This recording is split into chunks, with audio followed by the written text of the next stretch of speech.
आज से 15 साल के पहले की बात है कि हमारे मोहल्ले में एक और कौन रहता था जो फौत हो चुका है। नाम मोहम्मद यूसुफ था, मजबूत जिस्म और बड़ी-बड़ी आँखें जिनमें नूर ही नूर भरा हुआ था। ईमान इसके चेहरे से झलकता था, बारिश चेहरा इसकी एक ही रूटीन थी, सुबह घर से निकलता और शाम को कब्रिस्तान से वापस आता था।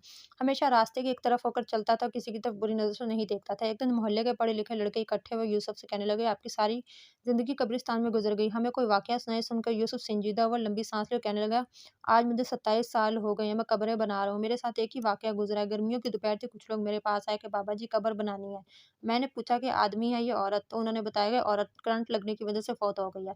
वो लोग ये कहकर चले गए। मैं अमूमन अकेला ही कब्र मैंने सख्त गर्मी में कब्र बनाना शुरू कर दी।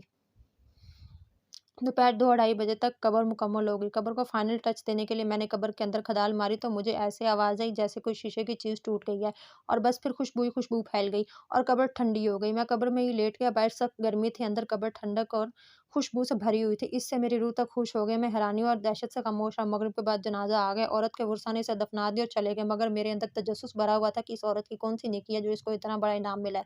बातों ही बातों में मैंने मालूम कर लिया था कि औरत फरीदगढ़ बहावलपुर के अंदर रहने वाली थी। बिजली के करंट लगने से फौत हो गई। अबाव-अजदाद यहीं के रहने वाले थे। मैं पूछता हुआ फरीदगढ़ पहुँच गया और औरत के बारे में मालूम हुआ कि इस औरत का खावंद कुछ अरसा पहले फौत हो गया था। वो बेचारा 6-7 साल बीमार रहा। इस औरत ने दिन-रात इसकी खिदमत की।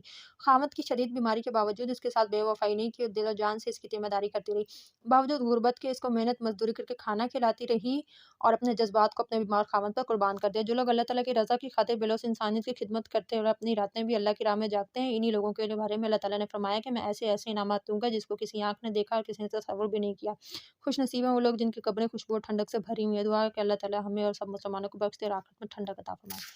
गाइज़, अगर आपको मेरी ये वीडियो अच्छी लगी तो वीडियो को लाइक करें, शेयर करें, चैनल सब्सक्राइब करें, दुआ में याद रखें।